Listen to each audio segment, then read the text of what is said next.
Reactive training systems. At any rate, man, 5 o'clock to 11 o'clock. That's a long session.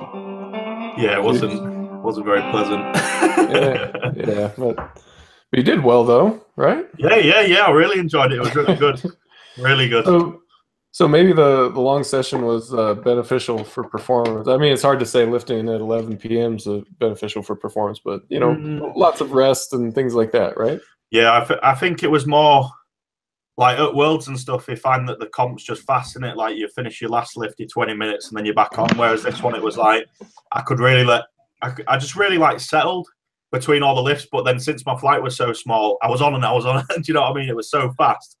And then it was really slow, and then it was really fast, and it was a good balance. So yeah, just took loads of Rockstar.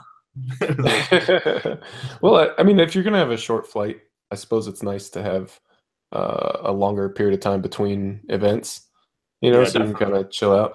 If it's you know, nonstop ripping and running the whole time, then that can get tiring by the time you hit those pulls. But so just for a bit of background, like, I mean, we all kind of know what happened and kind of what your recent meet was all about. But do you want to give us a little bit of background on what you did and kind of what your competitive history has been like, and just kind of the quick 2-minute version of who's Luke? Yeah, of course. Right. So I'm Luke. I am from Great Britain. This Sunday, I competed at my second national championships. It was my 5th comp that I've ever done. And I totaled 910 kilos, which is, I think, 2,004 pounds. And I'm 20 years old. Fantastic, man. I squatted 360 kilos, which is 793 pounds, which was the biggest squat that's ever been done in the IPF affiliate in Great Britain, Raw anyway. And then it's only 5 kilos behind Lawrence Charlet as well, who's competing at World's Strongest Man and stuff, making the top 10 there. So that was quite cool. And I benched 202.5 kilos, which is like 440 something. That's come on a lot, especially since working with Jimmy. Like at Europeans in March, I only benched 180, which is like 396. So everyone was ripping me because I couldn't bench 400 pounds. And then on my last pull, I pulled 347.5 on my second, and I went for an 800-pound pull, and I nearly died, and I didn't lock my knees out because I'm an idiot, and I missed it. So yeah. Well, one thing's for sure, we all appreciate you converting all that to pounds for us. So yeah, there we go. It's for the gram. I've already done it. I've done it on my phone. So what you mentioned, like your bench and how your bench is kind of taken off. What's the story there? You know, is it just a change in focus for you? Is it something that you're doing differently? I mean, benches tend to be stubborn, so help us. I think it's just, well, along with just gaining body weight as well, I think it's just benching more, just more frequencies, I think, has been the thing for me, because I used to only bench like twice a week, but the way I used to train, I'd do like ridiculously high volume in one session. So I'd go to the gym for like 3 hours, do a bench workout, and then do like sets of 20 on incline dumbbells and like loads of shoulders and loads of arms and stuff. Just never really got anywhere. But then like switching it up, it's something that I wouldn't have really ever done on my own. Like oftentimes, like maybe benching 2 days in a row with like my main bench and then a variation the day after. It's just something I never have done. So yeah, I just put it down to frequency mainly, and just benching more, I think. Yeah, it does seem to help. I'm wondering too, though, if there may be kind of a top end to it, because it seems like increasing the frequency seems to help folks up to a point, but like moving from, some people get a lot out of benching 4 times a week, but it seems like not very many people get that much benching 5 times a week and then moving beyond that. You know, it seems to. Anyway, I don't know, just random. Yeah, I think I'm on 3 at the moment, so I've still got a load of gains to come, I think. No, I think that's a happy place to be. You know, like, so for me personally, I was doing like a 4x frequency for a number of years, and it didn't really work that well. Yeah. It was always like it seemed like it was about to work well, and it just never did. And in this last block, I went back to a 2x frequency, which still hasn't been exactly wonderful, but I've noticed that, you know, it's the same workload, but I'm recovering way better. So I'm wondering if maybe I'll just get on the Luke program and do a 3x frequency. Yeah, maybe well, that's the way to go. me. There you go. I'll make sure to attribute my future bench gains to you. Yeah, please do. Everyone will really find it funny you saying that, because me and Ben haven't really been a good mix for a while. And so, Luke, what did you design your own programming before you started working with us? Did you like, how did you set up your...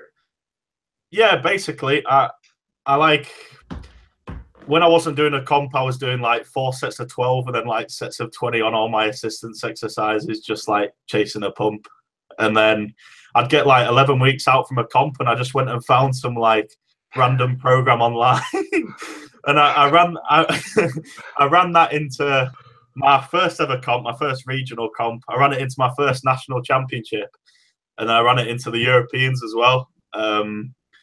And it was just like the most, it was like an Ed Cohn program. I was like, oh yeah, Ed Cohn was pretty strong, so I like one of his programs. So it ended up like week 10, you were like doubling your old max and stuff. But I somehow managed to keep up with it until a certain extent. And then when I went to the Europeans and I tried to run it again, I think I'd got slightly too advanced, and then I just like started to die, and I was like ill for 11 weeks and couldn't bench. Yeah, it wasn't very good. It was interesting because I think a lot of people who get into lifting, they don't want to pay for a coach, and they don't really know a lot about programming, so they do a lot of kind of what you just did. I mean, I pretty much did that when I first started lifting, but from what I had learned, it's more of just like a shot in the dark. You know, it's like, this might work for me. You know, Shiko might work for me. Smolov, let's just do all of them and like see what happens. Yeah, it wasn't really, like, it wasn't very consistent. Like my first comp was a bit rubbish, maybe just because it was my first comp, and then my nationals literally couldn't have gone any better, and then Euros was just an absolute, it just wasn't good. But so let's back up for a minute. Like, how did you get into this? You know, how did you get into lifting weights, and what's your I mean, you're 20 years old and you're competing at the world level, so obviously it can't be anything other than a quick rise to a world level. So I'm interested to hear the story. Yeah, so basically, I think it'll have been about when I was like 12 or 13 years old.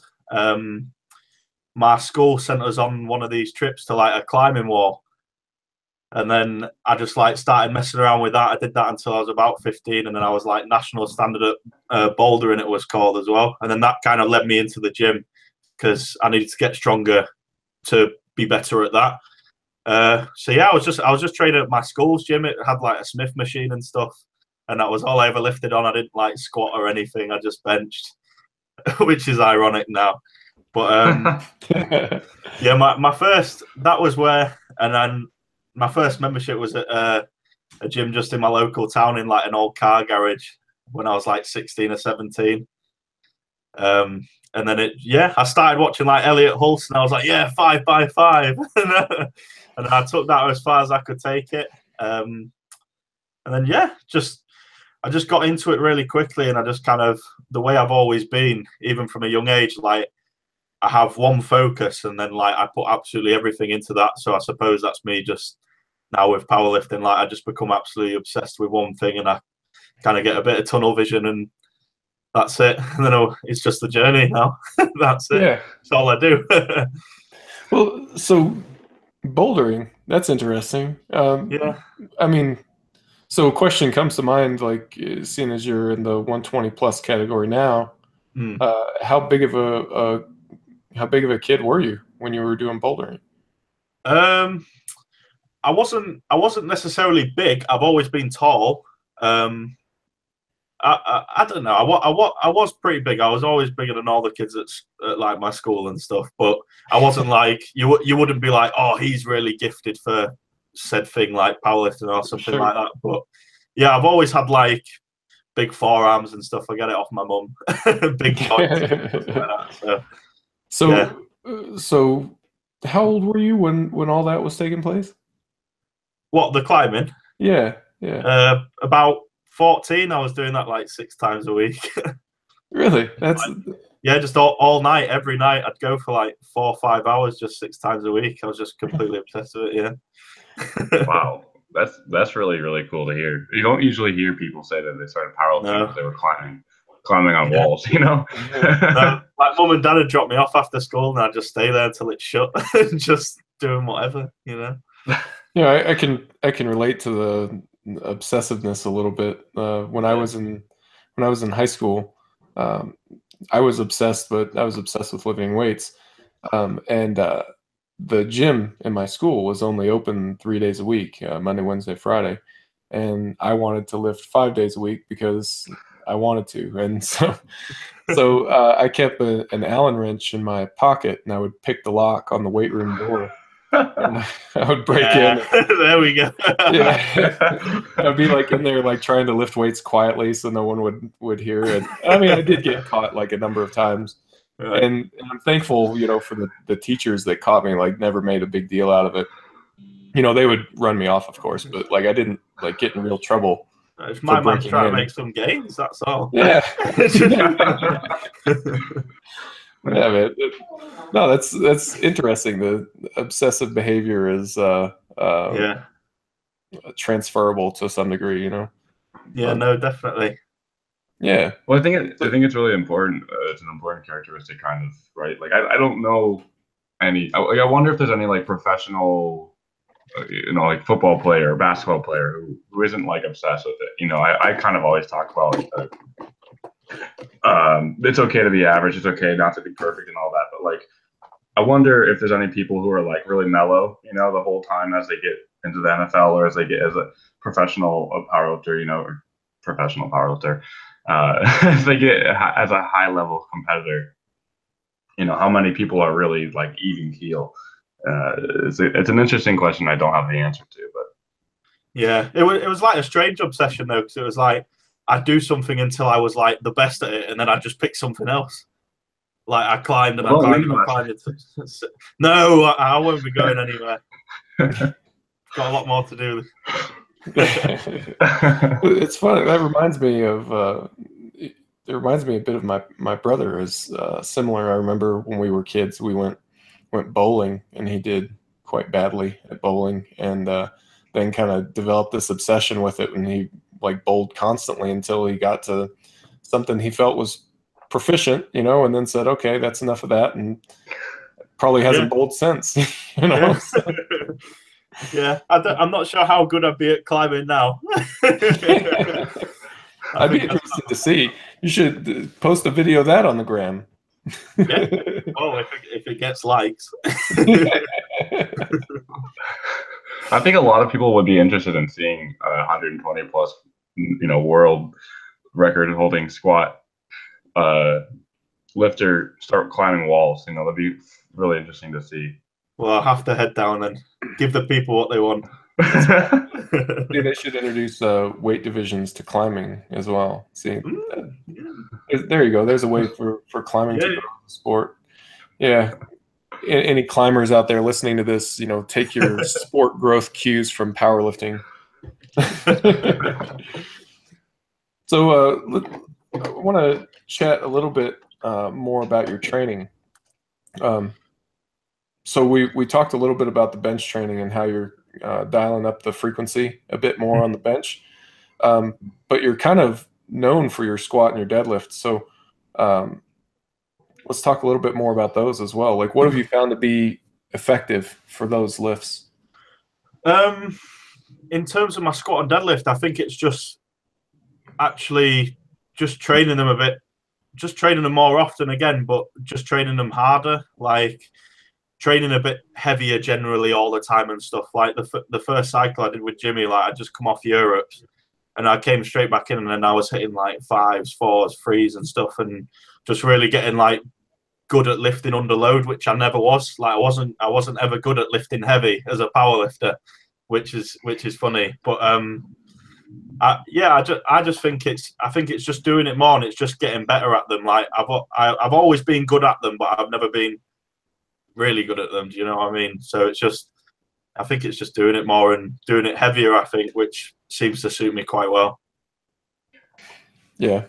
From what I remember when you started with me, you said you just rarely did, anything under 5. It was like a lot of hypertrophy type work for everything. Was it with that for deadlifts too? Yeah, everything I'd hit like 12s and 10s and stuff out. And then it was funny. I can remember the first week training with Jimmy, I was a bit of a princess. It was like, what? You want me to deadlift the day after I squat? That's madness. That's mad. I don't know. I like how you term that, being a bit of a princess, because there'll be some hurt feelings over that. Oh no, it was just like I was like, I can't believe I'm deadlifting the day after I squat. Like no, I'm so sore, and I know what you're getting at, but I think that's something that comes up a lot. Yeah.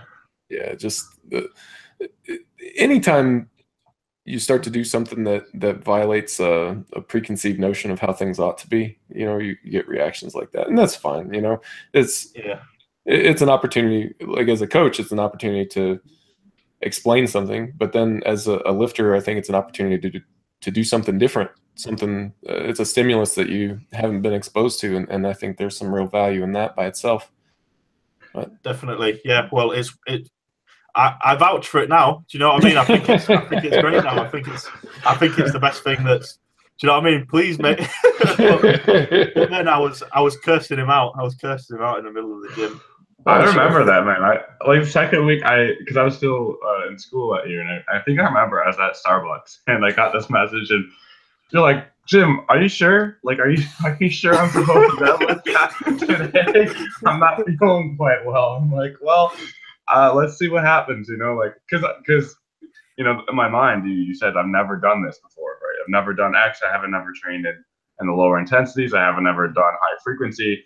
And I'm like, well, perfect. Like, then we should do it. Like, let's let's do something that you haven't done. But at the same time, it's not like we went to 5 times frequency on the squat or anything crazy. I try to kind of bump everything up just a bit. So it was different enough for you to, not just say that, dude, this is crazy completely. I mean, you thought it was probably a little bit crazy. Well, no, it was 2 times a week, and I was going, this man is mental. He's trying to kill me. He's trying to kill me with this 2 times a week frequency. It's always a fine line to walk, right? Yeah, definitely. So, are there any assistance exercises that you tend to favor? Things that seem to, when you see that in your program, you're like, oh, right, this one's going to go well. This training cycle is going to go well. For my squat, I know it's something that, well, I like the chain squats. I think they really work for me. But then safety squat bar is my kryptonite. But I think doing more of that is just like, I look at it on the program and I go, Jimmy, you. but then do you know what I mean? Like, it's because it's just a position that I'm in for my squat. It's like coming out the hole and just really like driving everything back. It's perfect for me, and I like to do them beltless as well because I'm a bit sick. Even harder for me. So I'm with you on the safety squat bar stuff, though. I mean, it's misery, and I think it's because I feel like I can't breathe. When I'm doing yeah, but the bar's trying to, I mean, that's part of the point, right? The bar's trying to roll you up, and that's part of the benefit of the exercise. But wow, is it awful? Yeah, it's terrible. I hate it, but I just do it anyway. Yeah, sure. Hey, if you get better results in comp, then it's worth it. Yeah, exactly. So no, my squat definitely safety squat bar, and then bench. I think the board presses. For me, just handling heavier stuff, but as well, I think I know it is the bench still, but touch and go benching has just been like absolutely flying for me, and it's like got a really good correlation between. Obviously, it's the same movement, and I know it's not the same exactly, but doing the touch and go where you can go a bit heavier. I mean, all my pals rip me for it, saying that I'm trampoline chested and this and that, but it's worked for me. Do you know what I mean? So I'll vouch for it. Touch and go bench. Yeah, I mean, as long keep it in its proper place, right? Like as long as you don't. Someone says, "Hey, look how much you bench," and you give them your touch and go numbers. Then then you're not so cool, right? Now you're just a bro again. Yeah, exactly. And then my deadlift, I think it's been probably pause deadlifts, but then as well rows, like because my positioning's always been really terrible because I've had like a ridiculously strong lower body compared to like a back that just like doesn't work. But then now I'm finding that I can keep myself in position a bit better and stuff, and like it's just making deadlifts that much easier. Like they just feel smooth now, whereas before it felt like I was literally tearing myself out of position. Yeah. So I think just strengthening my back with and just really forcing good positioning with like pauses and rows has been definitely good for me since working with Jim. Yeah. Do you have a specific? This is not maybe that helpful for a lot of people, but what's your favorite like rowing movement that you found to be the most helpful for that? Barbell, just barbell rows. That's it. Just I just find it's the one that like I push the most, like because it's just a barbell, isn't it? Do you know what I mean? And like you can load as much as you want on a barbell. Like some gyms, like the gym I go to, like only has dumbbells up to like 90 pounds or something like that. Like that's no good, is it? Not for no. So, that's no good. So do you do any pen lays, or do you just like to do the bent over? Just a bent over row. Yeah. Hey, I'm for it. You know, just the straight barbell row. You know, and I like what you said about it helping you to maintain that position. So that's probably one of my favorite cues for deadlifting is to really lock in the lats. You know, tell people to pull their shoulder blades down to their back pockets. I heard I think it was Chad Smith saying that you act like someone's trying to standing behind you trying to tickle your armpits. And you, like, lock down your armpits. This is a good visual, you know. but that sort of action, you know, I don't know. I'm with you that doing some rowing seems to help people maintain that action a little bit more. You can pull a little bit more slack out of the bar. It helps you get tighter and really, like, that's a battle that's never won. You're never like, oh, that's tight enough. I'll never have to think about that again. You know, getting tighter is getting stronger. You know, it's just part of that process. So, yeah, I'm with you. I like what you're saying about all that. There we go. I've got the seal of approval. And for the deadlift specific variations, do you have a preference for the we don't usually do too many variations on the deadlift, but compared to, let's say, deficit deadlifts or stuff, but what's your favorite one? Well, we just run two, don't we? I have the pause deadlift, and then I've got block deadlifts as well, and he likes to run my block deadlifts on my chains days to kill me even more. Well, I got to double up the assistance movements because then that's double the assistance. Right. It's a love-hate relationship, right? No, definitely. So, shifting gears a little bit more, Luke, what would you say is the biggest thing that you've learned about powerlifting in the last year? The biggest thing I've learned about powerlifting, I guess it doesn't have to be powerlifting.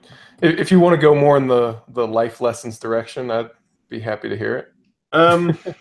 Well, especially since Worlds, just the fact that, like, you know, nothing's given. Like, you're not gonna win every comp you do. Maybe, do you know what I mean? Like at that point, like running into Worlds, I hadn't lost. Like I did my regional comp, won. Did my nationals, won. Did Europe's, won. And then going into Worlds, like I was about to complete it. Do you know what I mean? And then God knows, I might have gone. Do you know what I mean? I might have gone on to something else. But yeah, like but then I went to Worlds, and I came second, and it wasn't by much, and it just broke my heart. And then like that really triggered something in me. Like I'm being a bit of a different person since then. Like everything's about it. Like I stay till it's done, and I do it as well as I can, and everything's for it. You know what I mean? Like just working hard as you possibly can. Yeah, that's it. Like it's all I can say, really. Do you feel like so I think when a lot of powerlifters get into it and they have that momentum of winning and winning and winning, it's easy to kind of just start feeling, I don't want to phrase this in the wrong way, but like they start feeling really, really good about themselves, because of all the winning, which is great. And then the time they lose it, well, they lost, they might start thinking, well, now I'm a loser, like that negative feedback starts to come in. How is that feeling with the training and with the competition? Has it changed at all? Definitely, yeah. I mean, my entire life, even as a school kid, like I never liked losing. Like we could take in the playground, and I'd start crying if I got took first and stuff like that. I've always been quite bitter about losing, but I use it well. It doesn't really knock me down. Like it just gives me a bit of a kick up the backside and makes me really want to get after it. So, yeah, I think my attitude changed towards things outside of training, definitely, like recovery and sleeping and eating food and stuff like that, and just doing the things that you hate doing. Like when Jim's programmed me 6 sets of 5 after my main working sets on squat and deadlift, and then I have to do safety squat bar, which I hate, but I'll just stay and I'll just do it because I know it's for a reason and it's on the paper, so I'm doing it. Got it. That's how it works. You remind me a bit of another story. For the 2014 Worlds, I was training for that one and really super focused on winning that competition. Like that was the only thing. It's the only reason I'm going is to try to win. And I remember after that competition, I did well. I lifted really well, actually. Put together a nice total, and I honestly couldn't tell you right now if it was a PR total or not. But if it wasn't, it was quite close. Yeah. But ended up coming second, and I remember feeling really weird about that. It's like, man, like, I lifted well, but then I'm second. Like, I don't know whether to be happy about lifting well or pissed because, I didn't win, which is what I came to do, and kind of how I've made sense of that in the years since is, I've tried to focus a lot more on the things that are within my sphere of control, so I think if I was ever in that situation again, I'd feel, or at least I'd try to feel more positively about it, because I mean, hey, if you lift well, then that's what you can do, and if the other guy lifts more than you, there's nothing you can do about that. It's a bit different than, say, like a combat sport where there's things that you can do to prevent the other person from doing well. I mean, those are, in powerlifting, that's a bit unethical, right? But that being said, like Worlds was easily the best performance of my life. I mean, I dropped my last deadlift. I think that's why I wouldn't have been as annoyed if I didn't drop my last deadlift, but then I dropped that and belt got flung across the warm-up room and I just started crying like a little baby, and that was it. But it triggered something good. Yeah, it happens, and if you do make something good out of it, then that's what you're here for, Yeah, so, definitely a blessing in disguise, I think. Yeah, well, I'm looking forward to seeing more competitions that you do. I mean, you're definitely on this nice upward trajectory that's always fun to watch and yeah, just kind of cheer for, So, cool. Another question for you, though, probably our last question for today. If you were emperor of powerlifting, the emperor, the king, emperor, the emperor. Yeah, okay, yeah, the king. Fine. You're from Great Britain. You can be the king. So if you're the king of powerlifting, what's the first thing that you do? What's your first action? What's my first action as the king of powerlifting? Deadlift. Delete bench. Delete bench. Get rid of bench. And just squat and deadlift, or are you going to replace that with something? What? This is serious here, Luke. All right. Okay. I don't want to. I don't want to upset anyone. Right. We're putting them on the spot. I'd say. I know, right? Yeah. I know. I can't remember this. Just random questions off the top of my head, but I've already been declined one. If I was a king of powerlifting, what would I change? What would you do, Jim, if you were king of powerlifting? You don't know either? Does no one think of these things but me? I don't know. It was yours then. I need some inspiration. Well, let me give you. Me, I don't know. Today, I don't know. We're talking about drop deadlifts. I've dropped a few deadlifts too, so maybe deadlift bars. I think that's a thought. I think although it's something that's not realistic without sponsorship and stuff like that, I think money payments on things would be a nice touch, because especially I mean I've never lifted in a lower weight class, but like food bills and stuff for me, I don't have a lot of money anymore. Just stuff like that. Do you know what I mean? Just getting like something back. I know you get your trophies and your titles and your stuff, and that goes then towards that. But looking at sports like strongman and stuff that's like really thriving at the moment, it's just because like that kind of publicity and making it a show and bringing some like finance to the sport. Do you know what I mean? I think that's a good direction for it. Yeah. That was actually what I was, not to like say. I really was going to say that. I was thinking, the king has spoken. Well, yeah. So, like, these world meets and all these meets they're expensive to get to. Like, we had to fly across the country to get to another country to compete, and then stay at the hotel. And I mean, I don't want to put anyone down or anything, but I think if we could find a way to finance it, it would be. It might change how people feel about the competition. There might be some more reason to bend the rules. If there's money involved potentially. I don't know. Obviously, I'm just saying, like, because there's no money, it's like, well, why would you cheat? It's like there's no money. But then if there's money, maybe the cheating would increase, and that would be a slightly concerning. Maybe that's definitely an argument that people make, but at the same time, people seem to be perfectly willing to cheat now. When there's nothing in it. Yeah, I mean, obviously not everyone, but they catch people on a semi-regular basis.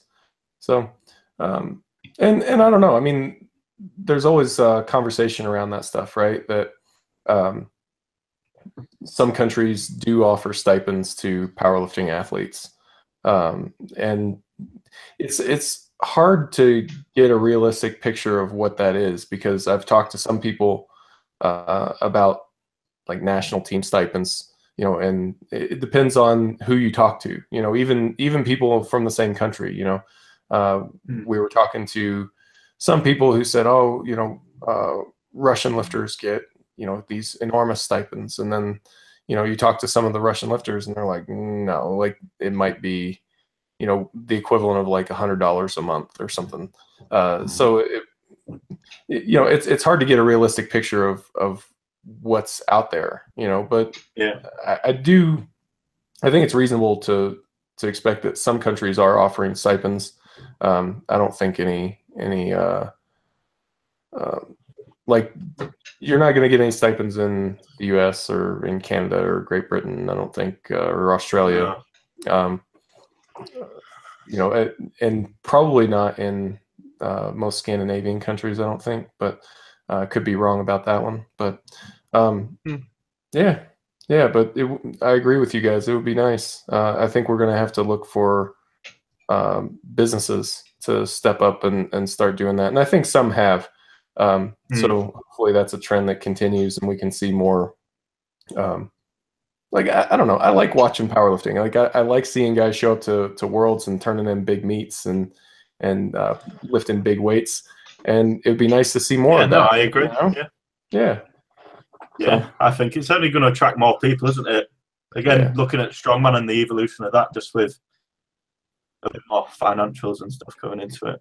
Yes, sure. I have one question if we have time. Do we have time, Mike? Yeah, go for it. This one is a little bit more simplistic, I think, but you know, a lot of people look up to you, Luke, and you have a really good personality, and you know, I think you can influence some people. So my question is for people who are watching this, who don't have a lot of experience in powerlifting, or they just started, or maybe they're running, you know, a random program that they found on the internet. What would your what advice would you have to them to get them to start competing? You know, because a lot of people are kind of afraid of the competition. They're not ready. They want to wait until they have X Wilks until they even step on the platform. that was me. That was me. Again, it's just finding a group. Like I'm lucky enough to be in a group of at the moment with a load of lads who are, you know what I mean, like your Mark McQueen's and like all them lot. Like we've got a little group chat, and it's basically every national champion in the heavyweight division in Great Britain's in it, and you know what I mean. Like it's just surround yourself with people who like are wanting to do the same as you. Again, I've led myself into that, but when I joined my first gym and I started training with a powerlifting team, like that's what got me into competing, because it was that initial, we compete, so you can compete too. It's a bit more friendly. It's like a team thing, even though it's an individual sport. Makes it easier to learn and all that as well. Yeah, definitely. Yeah, I'm with you. That's good advice, man. Yeah, thank you. Wisdom. Yeah. So, anything else that you want to mention? So I know that we've talked about the gram. So how can people find you on the gram? It's just my name, Luke Richardson, but it's got 2 E's though, so you need to remember that. Luke Richardson with 2 E's on the Luke. Ah, okay. Tricky. See, you it's for extra extraordinary. It's genius. It's genius. You're trying to filter out the riffraff, right? Yeah, exactly. No, it's good. So, anything else that you want to mention or anything before we wrap this up? Just say thanks for having me on, and thanks to Jimmy and yourself for the ongoing coaching and stuff. I'm really looking forward to seeing what we can do, you know, next year, the year after, and eventually until, I don't know, let's just see where we end up. Until you find something else to become perfect at. Yeah, maybe see, I was gonna say maybe like rowing a boat across the ocean or something. So yeah, I figured that was about as different from powerlifting. That was about as different from powerlifting as climbing is. You know? But no, thanks for coming on. Thanks for it's all right. Thank you for having me, man. It's just a real joy to watch you lift, and hope we get to see more of you lifting, and we'll talk to you again here. I hope so in the near future. Cool. Thanks, Mike. Yep. Thank you very much.